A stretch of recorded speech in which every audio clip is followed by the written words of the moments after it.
Thank you, guys. My name is Liubov Shlapai. I'm also part of a unit team, and we're going to talk about Cardano right now.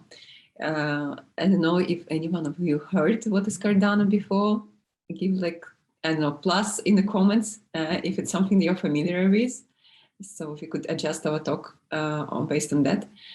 I actually not a person who understands, the technicalities of everything that's happening with blockchain. Me and other team members, we are very fascinated with the dream that Amara has just shared, making world decentralized, fight the corruption, and being on this mission together is something that sticks us together and made this event possible. So thank you for finding time and learning about all these new things that will overtake the world very soon, and being educated is a very important step towards that. So any comments about Cardano? Have you heard about it? Is it something you're familiar with? It's the first time you're gonna hear about it?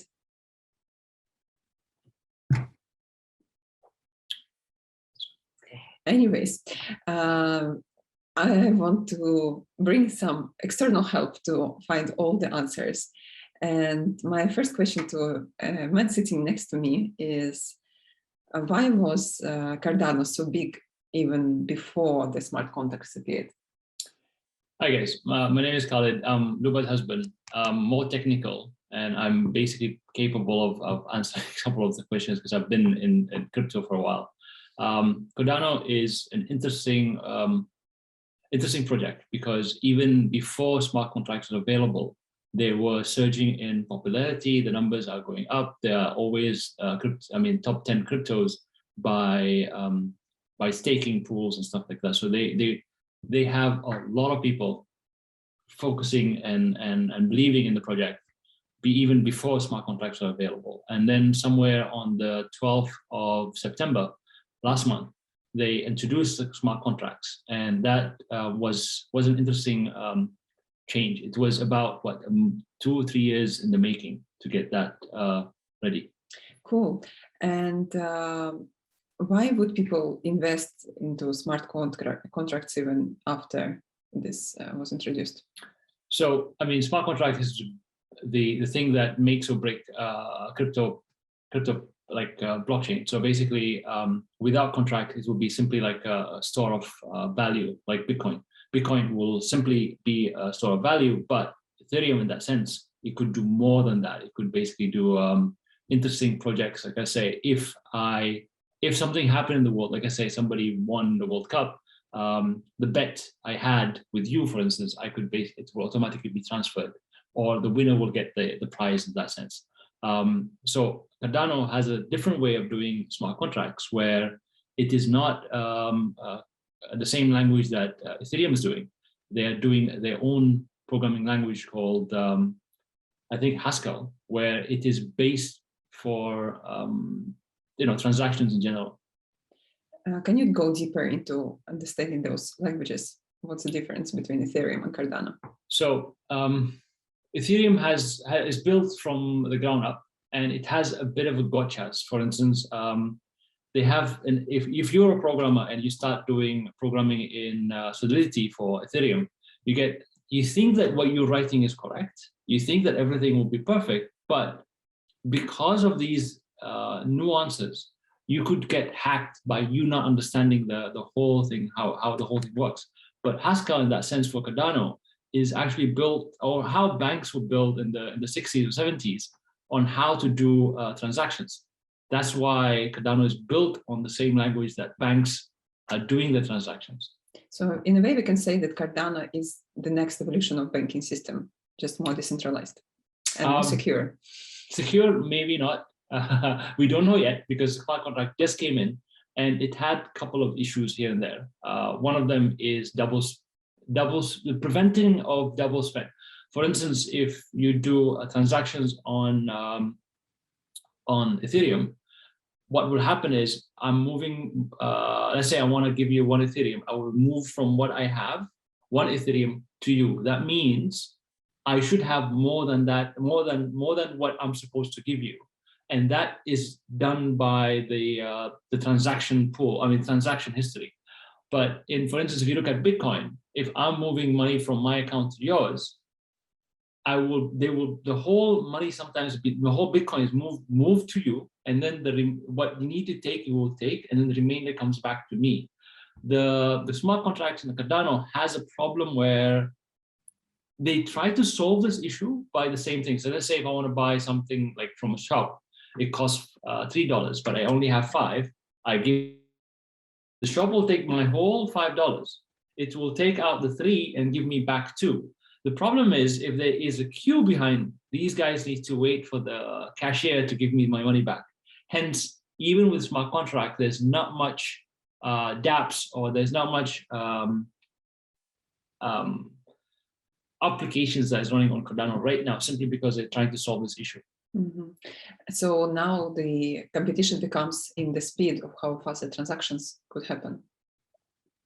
Yeah, so basically, if the more people are using Cardano, the slower it becomes in that sense. So basically, they are trying to solve it with the new version of the contracts that I think is in a year's time that will happen. Nice. So what do you think will happen with the system after all the issues being fixed? Cardano's Cardano. It's like Hoskinson, everybody loves him, and some people don't. But the people who basically think that he is interesting because the way they do things is they do papers. They look at they come up with a solution. They come up with a theory of how the solution would be. Then they test it rigorously, and then they have a lot of scholars look at it, see it, do mathematical equations on it, figure it out if it's actually going to work or not. Then, if they think that it is peer reviewed properly, everything is correct, then they start coding it. So it's proof. I mean, not proof. It's more of a, let's think about everything that can go wrong, everything that could go right with this, and then if everybody's happy with it, they start building it. So in a way, we can say that there are a lot of thought put into this project. So people really, test things, understand the consequences of things before they roll out. And it's not only them, it's a huge community behind this project who are actually supporting it. And I know there are a lot of applications right now how Cardano, even before smart contracts was introduced, being used, like using it for foundation, education. And one of the target audiences for this project is Africa. Do you know why is that? Why did they pick up that countries particularly? So the idea for, basically Hackinson, the owner, the founder, he was talking about opening it up for the people who are basically unbanked. Basically, the like Ethereum, like the other big smart contract or big cryptos, they basically came from Silicon Valley, and they will basically cater for mostly Silicon Valley people. What Cardano wants to do is they want to basically focus on the unbanked, the people who basically do not have the means of basically opening a bank account. What if these guys start transaction? What if these guys start to basically do what we take for granted as banking accounts and stuff like that? Nice. So basically, they're solving in a way the problem of poverty, where governments cannot deal with problems. They are stepping in and solving it. Yeah. But in your opinion, like, what do you like the most about Cardano? It has a way of solving it slowly, but yeah, I think it will take some time for it to be a solid project, but we don't know yet. This crypto world is up in the air. We have no idea who's going to be the winner of the whole thing. When the internet started, everybody started coming out with companies, but some of them won that is not even at the starting line. They came in late and they became more like, look at Facebook. They came quite late, and yet they're dominating the market. Mm-hmm. And what you don't like about Cardano? From what I understand, it is built on a language that is quite hard to read and understand. Is Haskell something that is done like a long time ago, and it I think is basically modernized, but it's really hard for me to understand because I came from a web from web technologies, So this is a bit more harder for the mainstream to understand. That's my opinion. Mm-hmm. So it means that the solution is there. It's one of the layer one projects, correct? Mm-hmm. And if you compare it with other layer one projects, what's the dominant feature that makes it different? I think it's the language. The language that is built for transactions. So that difference that people need to queue compared to others, that's the one. Mm-hmm. And anyone has questions about Cardano and our discussions right now, you can also join, feel free. What else is important to understand, and do you see any evolution of the project? I like the idea that it's quite decentralized because of the way they do things, and then it's environmentally friendly because they're not doing the proof of work; they're doing proof of stake. What's the difference?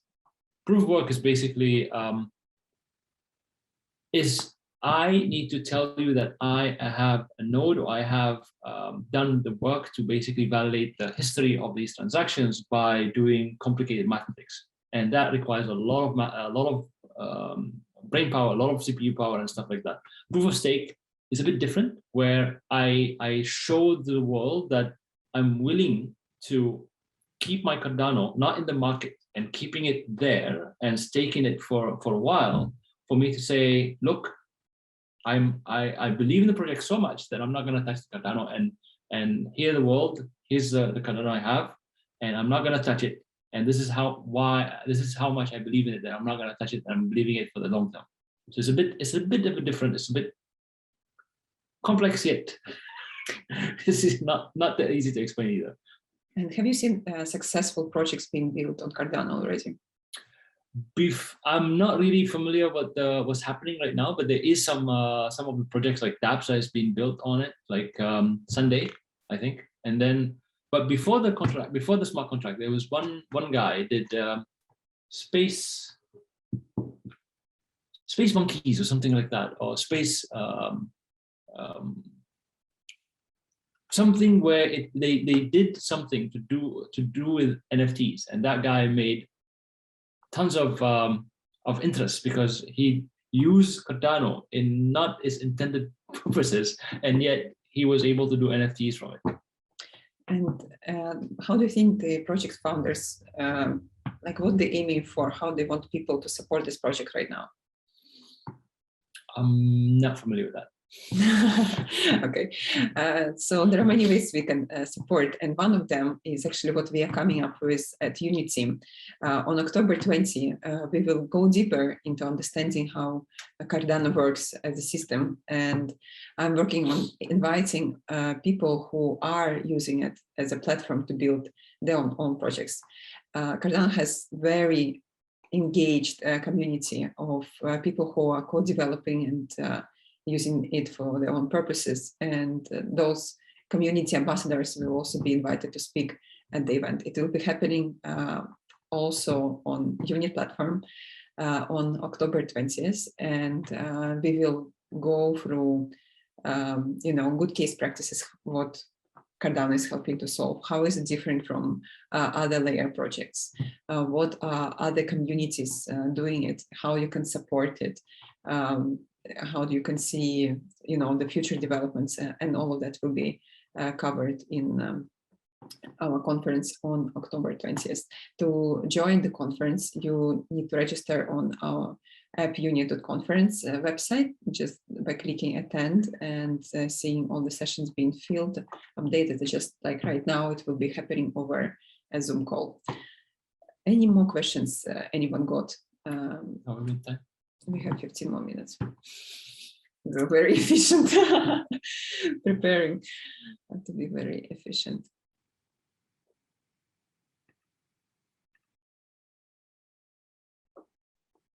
Vanessa, Ankur, Melissa, Chris, Lynn. We are talking about Cardano as one of the most promising projects and its future, and how is it technically being built.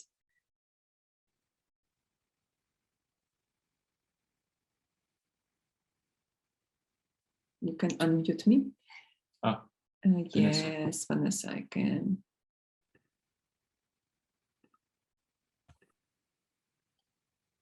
Still can't hear you. No. No? Yes, And yes. now? Yes, all good now. Ah, good. Well, thanks for the presentation. It was pretty good to see you guys. I just want to share that I'm still learning as well, but I wanted to understand why are we as unit presenting Cardano and what is the link? Can you perhaps explain a bit more there? Yeah, sure. Unit is a platform of all platforms. We are trying to keep everything in one basket. So once you become a unit, a user, you can use Cardano in your wallet. So all the currencies like Cardano, Bitcoin, all of that is available on unit platform. So you can trade, exchange them, buy with them. You can create your own token. And besides unit, we will be talking about all other projects as well, all the industries that could be part of the platform. So we are unified decentralized solution to keep everything connected in one place. Okay. Maybe yes.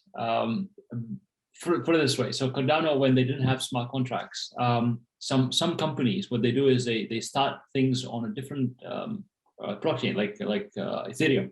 So card starter, they started on Ethereum. You can buy or basically become an join in the IDO using Ethereum to build products later in the future for Cardano. So it is possible to basically build your community around other platforms. And then once unit maybe becomes own blockchain or something like that, you could just migrate all the information back to unit. Just a guess. So. Oh, very good. And the other question I have, we always talk about one type of project or the other. And how do you see so it's a bit of a guess, but I say Cardano has a philosophy, Ethereum has another philosophy. So do you see that they will serve different purposes, or do you think that we will see a lot of one will be the biggest winner and the rest will kind of disappear? It's a bit of speculation, but I'm curious to hear your views. There's an interesting analogy. It's like the power of threes. So for instance, they will like in the world of I don't know, cars, for instance, right? There's no such thing as a winner. You cannot win. Tesla cannot be the winner. It can be the biggest one day, but they might be somebody who will take over. For instance, like BMW and Mercedes, they're coming out with their own EV cars, right? And because they have the money, they have the engineering power for the last 50, 60 years, it could bypass Tesla. Who knows? So we don't know who's the winner yet, or is going to be one or two or multiple. It's just up in the air right now.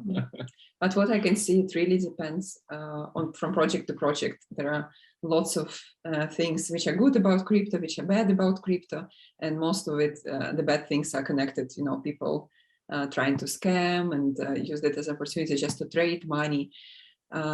Crypto and the whole concept of DAO and decentralized finance is much more wider, and all the projects who are like Cardano, Unit, the mission is still the same: to make the world decentralized, to give the power back to people, not to corrupted government, to make accessible for people who cannot access it.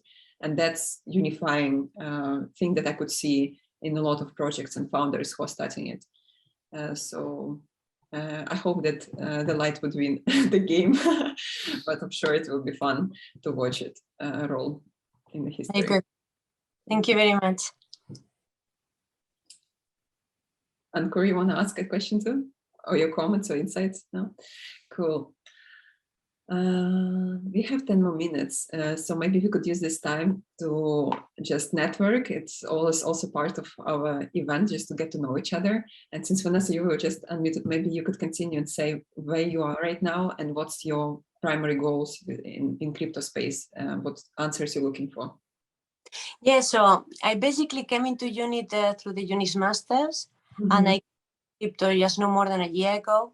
I find it very interesting. Like, kind of feels like we have a new market building, and that's kind of in a way why I came in. As well, I came in from the point of impact investment.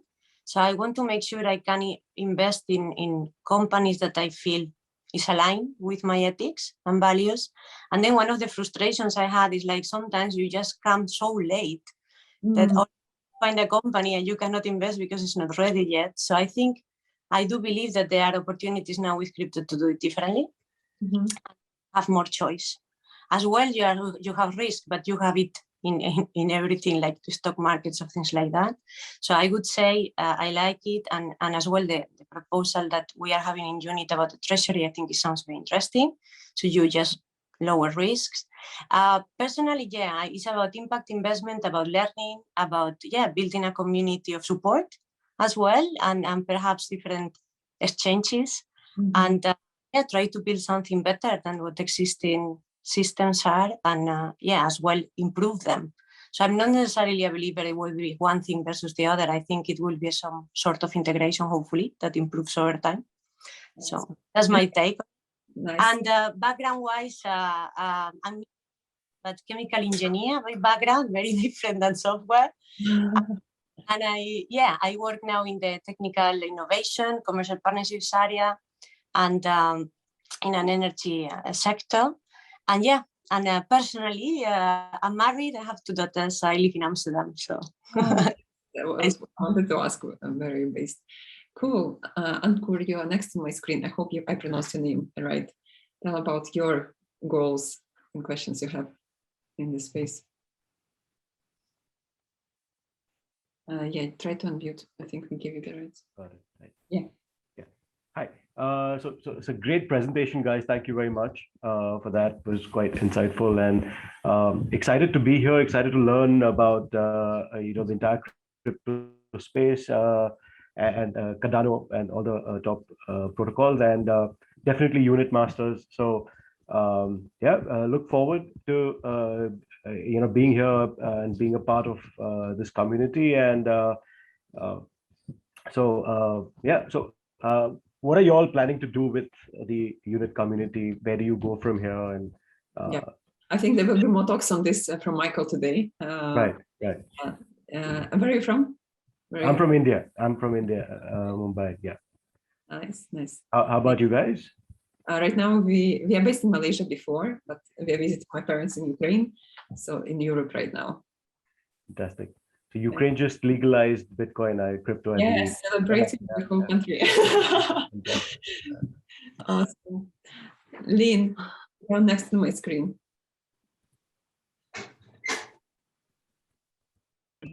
Unmute. There we go. Yes. Nice to see you in the morning. I know we talked once in our lifetime, right, Liubov? But I think myself, I've been on the team for, I guess, 3 years, and learning a lot. And every new day I learn something new, and it's a great group to be a part of. And I'm thrilled. Oh my goodness, look at that. You're going to see our whole family today. So cute. Fun. But yeah, I have a lot more to learn. So, it's learning about everything that's out there. I mean, it's just constant learning, isn't it? Great people and constant learning. I guess that's why I'm here. Melissa, I don't know if you can speak, can see your video, but you're next to my screen.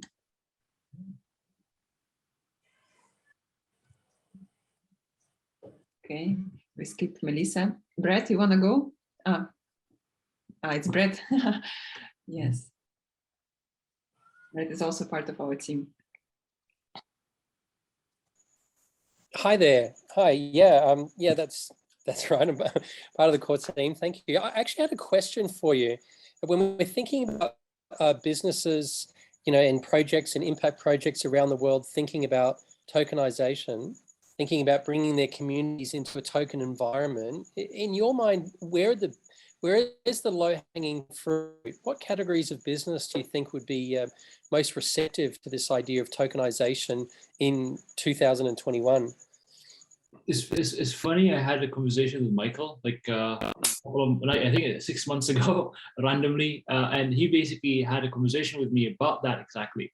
We spoke about, let's say you have a bakery, right, somewhere in some country, I guess Spain or something like that, and then you realize that you had something happened, like a world event called COVID, for instance, and you wanted some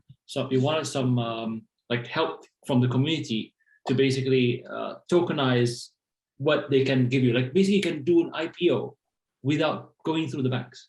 So imagine you can have a token where people can buy from you, get an NFT-ish looking system, where whatever proceeds, whatever profits you get, gets to people. So it basically can be anything, to be honest. Yeah, I also support that idea, and I think it doesn't depend on industry right now. It depends on how open is the founder, the person who is interested. Like yesterday, we had a call with a friend who is building, community co-living space in Costa Rica, and she's making it on NFT. She's of course like crypto advisor herself, but because she has been in the space, she knows how to apply the principles, and she has a business to run. She made the decision. So I believe there should be a connection between your mind being open, the skills, how to use the blockchain for your purposes. Then it all combines and it can kickstart whatever industry you're in. Yeah, it's a free for all market right now. Anything goes. we don't know what the future will be. Sure. Okay.